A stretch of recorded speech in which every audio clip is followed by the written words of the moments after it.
In this video, I will quickly explain what is a LOD and what is the general guideline of optimization for better LODs.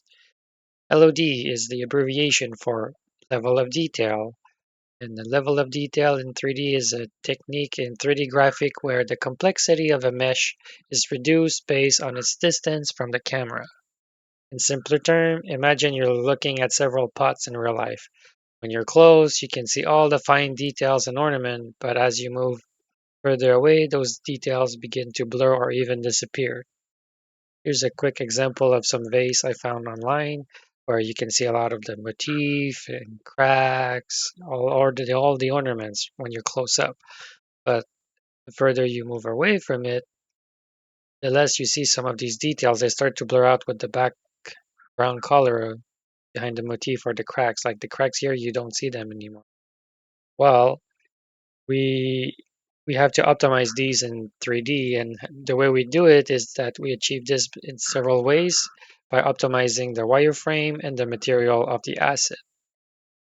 Here, I'm going to show you a quick example I did in Houdini of the LODs, where as you can see here, I created this simple vase that's close up, and you may notice that when I move the camera back, at some point it does a little popping effect.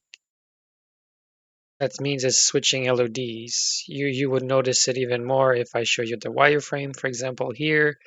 The more I go away, it switches to another model of the same vase that's more optimized. That's how we optimize. This is an example of how we optimize it in the mesh. Let's go back to the slides. And the general guideline for LODs is that each LOD is typically about 50% to 75% of the triangle of the previous LOD.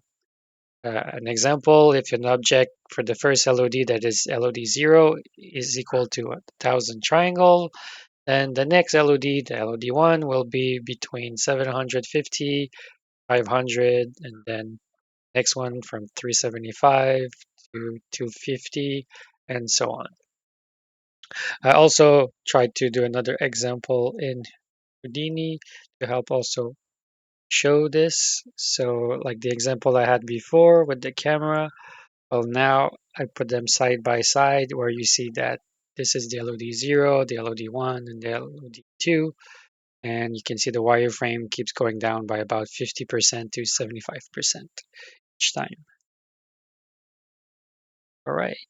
Also, this is an example of a general standard. It may be different depending on your game type, if it's a first person, third person, or top view. But like in general, it explains that the LOD 0 is the full detail version. It's like 100% of the triangle. It's usually the one that you see from close up. Uh, and then this one, they say in this example, they said that you could see it from 0 to 5 meter. But after 5 meter, it's going to switch to the LOD 1, which is 50-70% of the model from before. And then you have the LOD 2, 3, and then they talk about imposter or billboard, which is, it doesn't need to be LOD 4, it could be an LOD 3 or 2, depending on your game, or even 5 or 6. It's more that it's like just two images of the image of the object that you had. So there's no like big mesh and all that. It's just two like photos in like intertwined to fake the object because it's so far away you can't tell about the depth of it. All right, with all this information, you may have some questions like, why should we create LODs? Well, the answer is for performance. And the reasons are that it reduces the poly count, which saves rendering computation resources when objects are far from the camera. It also increases the memory efficiency because lower detail models require less memory. It gives a faster rendering because distance objects that are like lower poly reduce the GPU strain, which gives you better frame per second in your game. Another question would be, should all mesh have the same number of LODs? The answer is no, for multiple reasons, like the size of an object. It affects the number of LODs needed. Smaller asset will require less LODs because they're so small that on the screen they will eventually disappear sooner.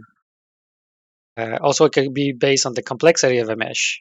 Because the more complex a mesh is, you may need more LODs so that you don't see the popping of LODs, and it's also to give a better optimization for the performances. And the third question could be, can having too many LODs be problematic? And yes, it can be problematic. And because of if you put extra LODs that are unneeded, it's extra work that you're creating for yourself or your team, and you're wasting time and effort doing those extra unneeded LODs.